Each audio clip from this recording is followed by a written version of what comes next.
everyone, welcome back to my channel. If this is your first time here, my name is Lydia and I normally make all types of videos about health and fitness, but today we are actually going to be talking about books.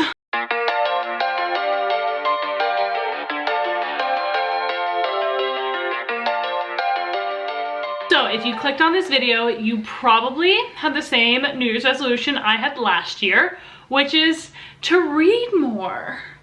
Which honestly is kind of a bad resolution because it has no way of measuring it, but I digress. Or maybe you're clicking on this video not in the new year, but you still want to start reading more than you are. Well, I'm here to help you because this time last year, your girl was not a reader. I probably read like 2 to 3 books a year. One of them was definitely like a Christian self-help type of book. The other was like a novel. I don't know. I wasn't a reader, but I've always enjoyed reading. I grew up reading Harry Potter. I was a big reader in high school, but in my 20s, I just kind of like lost it. But this year, I went from reading basically like, you know, let's say like 3 to 5 books, not finishing like 2 of them. I read 25 books this year, which I know it's not crazy to some people, but for me, like that was a big deal. My goal was to read 12 books, so 1 book a month, but I over doubled that. 25? Yeah, I think I doubled it. So I even read one of my all-time favorite books ever, if I think about all the books I've read, in 2021, but that still wasn't enough to inspire me to read more. But I have 5 tips that I almost guarantee, almost, will help you become a reader this year and read more books. I will say, warning, I started reading more really because I wanted to have like a healthy habit to do before bed instead of scrolling my phone. But let me tell you, that backfired so many times because I stayed up till like 1 a.m. reading when I should have been sleeping. Fair warning, if you want to start reading, not scrolling, A, commend you, B, watch out. Watch out, that's all I'm gonna say. So these aren't fully in order, but like the most important tips are like the first 3 and the second 2 are like good to know. Stay till the end just because I want you to watch the whole video so it recommends more. Okay, cool, thanks. So let's go to tip number 1, which I genuinely think might have been a game changer for me this year, is get the app Goodreads. I know it seems kind of silly. This app, I'm not kidding, like I think instilled my reading journey to me. It's like the reason I like kept reading. No, that's not true. It is just it's like not even that good of an app, honestly. It helped me feel motivated to read so much. One of the books I actually read this year was Atomic Habits, which everybody and their mother read last year. Even though it took me 9 months to finish it, some of the principles in that book I do think really helped me stick to reading, which one of them is make it satisfying. And in Goodreads, you can set a goal for yourself. I put a goal of having 12 books read this year, and I succeeded at and did 25, and it has this little bar, and every time you finish a book, it goes up by 1, and I don't know what it is about that, but it was so satisfying. So you can keep track of all your books in one place, so you can see how many books you've read, you can put the ones you're reading currently, you can rate them, and leave reviews, which honestly is also so satisfying. There's nothing better than finishing a book and then being able to rant to complete strangers about your opinions on the book with like literally no ramifications. I follow like 2 of my friends on Goodreads so I can see their reviews, but other than that, it's just like strangers, so you can say exactly what you feel about a book, and I think that is also like just really satisfying to be able to kind of get your thoughts out about the book once you're done, and then also read other people's thoughts. Like as soon as I finished every single book, I would rate it on Goodreads. Sometimes I'd write my own review, and then I would just read other people's reviews. And it really did make me feel like a part of like the reading community, even though I don't know these people. It was just really cool to be able to see what people agreed with me, disagreed with me. And then lastly, I love the feature where it says want to read. So this is where you can put all your book recommendations. So anytime someone recommended a book to me, pull up my phone and be like, oh, let me put that in my Goodreads account. Just so when you're finished a book and you're like, I don't know what to read next, you have a whole list that you can pull from. I found that super helpful, and then again, you can say which books you're reading and the progress you made, which again is just like super satisfying to be like, I was 25% done, 45% done, 75 finished. Like it just engaged me to keep going to reach that goal and then beyond it, because it was just felt so good to kind of like check it off the list. Not that I was trying to get through books like fast, just having that, I don't know what it was, but I think this app has seriously been a game changer for me personally when it comes to feeling motivated and like inspired, and also just like knowing what to read next. They do have a recommended thing on Goodreads that recommends books based on what you've read, but I haven't found it to be super helpful yet, which brings me to my next tip about who you're talking to your books about and who you are getting book recommendations from. So my next tip about book recommendations and who to get them from is find friends that read. Or if you have friends that read, engage with them about reading. But to make this tip actually work, you need to have friends who read more than you. It can't be two friends saying, one friend says, hey, I don't read anything really. Do you want to read more this year? Another friend, hey, I don't really read either. Let's try and read more together. Not gonna work. You need a friend who reads more than you and is going to propel you in your reading journey, not kind of be in the same place as you, if that makes sense. So I have two of my best friends from high school. Both are avid readers. One of them works in publishing, so she doesn't read like a ton for pleasure because she reads so much for work, but she's like so much in that world. She is really great for book recommendations, what's new coming out, stuff like that. And then my other friend, Ken, who reads more than any person I think I've ever encountered in my entire life. Like she read, I looked up on her Goodreads account, she read 263 books this year. Like, that is crazy.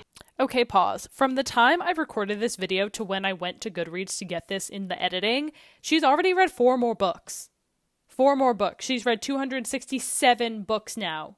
And I filmed this like 2 days ago. Obviously, I'm not to that level yet, and I don't expect her to bring me up to that level because I just honestly could probably never do that. It is so nice to have friends that read, to have stuff to talk about. Not that I need stuff to talk to my friends about, but like it's just another way to like engage that relationship. 2, book recommendations. So instead of getting recommendations from the generic Goodreads, it's so nice to have book recommendations from a friend who knows you really well, so they know kind of what you like, what you don't like, and can recommend based on that. So some of my favorite books I read this year were based on recommendations Ken gave me. She even sent me the books a few times, which was really nice. Which gets to my third point with having friends who read. Oh, don't look at this nail. I had a girl I mentored who was in high school, and we would do book swaps all the time, which was really fun. I told her a book I liked and gave it to her, and she told me a book she liked and gave it to me. It was really nice to be able to do book swaps and then be able to talk about them, and again, just have like a hobby that you mutually share. But again, if you're just starting out, if you're just trying to start reading, you're not a reader yet, you're trying to become a reader. Once you are a reader, then you can find like mutual friends where you're at the same place. But if you're trying to become a reader, this is a new habit you're trying to build for 2023, you gotta find a friend who reads more than you.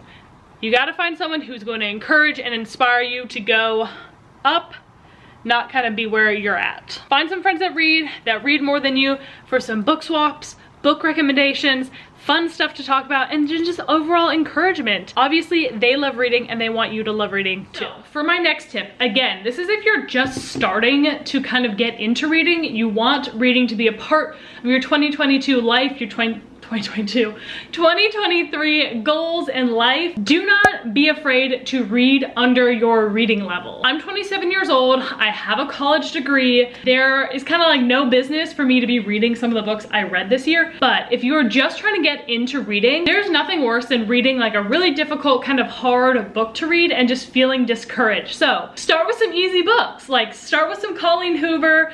I started with some YA fantasy. Like that whole series honestly was my favorite series I read this year, and while it was definitely made for young adults, like it is below my reading level, and like the story's pretty simple and different things like that, like it was fun to read and made me feel successful, which made me want to keep reading. Be humble. Start with an easy book. Feel successful in what you're reading, in the stories, in the habit of liking to read, and then kind of mature your way to more like adult type books. And if reading is just for your enjoyment and kind of something like a healthier habit to do instead of scrolling or watching TV, like who cares if you're reading like kind of like an easy YA book. I will say some of the books I did read this year were like very like easy reads, and I didn't like that because they were like spicy adult easy reads, like just obvious plot lines. So not starting there, but starting with interesting books that are maybe made for high schoolers, made for people in college, maybe for people younger than you, just so you can get into the habit and feel successful and like enjoy the process of reading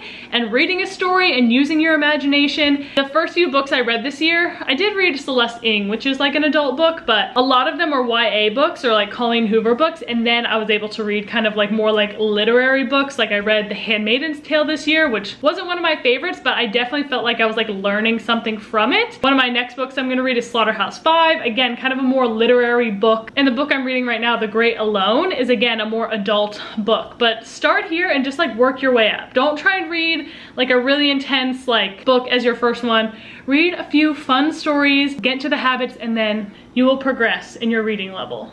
Trust me. Okay, so my fourth tip for getting into your reading journey this year is join your local library. This might seem like an obvious tip. I wouldn't say a game changer, but was super helpful for finding books I wanted to read. You can join a physical library. I have a physical library card and a physical library I go to, as well as library apps. There are two different library apps I use, Libby and Hoopla. Hoopla I really like the like interface better of, and Libby I don't love the interface. It's kind of confusing, but in Libby you can find a lot of current books. Hoopla, they're kind of hit or miss. I am joined in two different libraries with Hoopla and Libby because not every library supports both, if that makes sense. But would highly recommend getting a library card, going to your local library, and then also downloading those apps. You do have to wait a while for some of them. Like I reserved The Seven Husbands of Evelyn Hugo literally in the summer, and I just finished reading it like a few weeks ago. Like it took over 6 months to get that book. You do have to be patient, but it definitely takes away the barrier of cost being a factor, as well as me personally, like I don't want to buy a bunch of books and then have them like, I don't have places to store them, I live in a small apartment, I'm not gonna reread them. Being able to like borrow a book and give it back is super helpful, and then also it doesn't cost anything. So you're not spending like, while a book's only like $10 to $15, like that starts to add up the more and more you read, especially if you want to read a lot of books this year. I highly recommend just getting a library card. It sounds kind of lame, but it is just so helpful in so many different ways. Oh, also Libby is really nice because you can move your books to your Kindle, or I read them on my iPad in the Libby app. So you can get ebooks and audiobooks on Libby, which I find super helpful. Having both the option of a audiobook or an ebook, I really like. Which brings me to my last tip. Okay, so then for my last tip, audiobooks is a huge tip if you are just getting into reading for 2023 and want to be able to read more or hit a specific reading goal. Audiobooks are your best friend. Thank you so much for Audible for sponsoring this part of the video. Could you imagine? No, this video is not sponsored in any way, not by Audible. I honestly wish it would be a perfect sponsorship for this video. But we all know Audible went around the YouTube ad circuit like a few years ago, so not even a few years ago, like 10 years ago I feel like. But audiobooks are such an easy start to be able to get into reading or get into a book. There were a few books that I read this year that I got both the audio and the ebook of because I needed some like oomph to get into it. One being Where the Crawdads Sing, which I really wanted to read because of the movie, but the first part was just so slow. So having an audiobook helped so much. Also, I like having one audiobook and one physical / ebook that I'm reading, because if we're talking about Atomic Habits again, habit stacking, when you're walking, running, driving, you have a book that you're able to listen to, so you're reading more while you're doing other things. I love a podcast, but there's just a mood where I want to like read a book, or if I'm really into a book and want to like keep going but I have other things to do, it is so good to have an audiobook. So like I joked about before, there's a few apps where you can have audiobooks. One of them is Audible, which you do have to pay for, and like I mentioned in the other tip, Libby does do audiobooks for free, but again, you might have to wait a while. Having the ebook and audiobook version on Libby is super helpful, and there are also two different versions, so one might have a shorter wait than the other, so sometimes I would reserve both the audiobook and the ebook and see which one came up faster. So again, use audiobooks to your advantage. There's no shame in the audiobook game. It is easier to get into books. It is easier to kind of multitask. Like I said, I love reading before bed with like a physical book. It is not the same listening to the book if you're trying to read before bed, so I like to have one and one. So I'm reading multiple books at the same time. So there you have it. Those are my top 5 tips to get into reading in 2023. If you are like me and not a reader, and this is your goal, become a reader in 2023, whether or not you're finding this in the beginning of the year when I'm posting it on January 1st, or you're finding it later, I hope these tips are really helpful to help you get into reading, reach your reading goals, and find a new hobby that is so fun, so enjoyable, so connecting for the people around you, and just connecting with yourself. I hope you found these tips really helpful. Comment down below if you did, and if you want me to make more reading book type videos, because like I said, I normally stick to health and fitness and vlogs and that type of thing. But if you like this, subscribe, and who knows, maybe in 2023 there'll be more reading content from me, because your girl is a reader now. And this year I'm gonna read 30 books. That is gonna be my goal. I'm gonna try and up myself from this year. I think it's a little audacious, but that's what goals are for, right? So add me on Goodreads. I'll also put that down below if you wanna add me, and I will see you guys in the next video. Have a great rest of your day.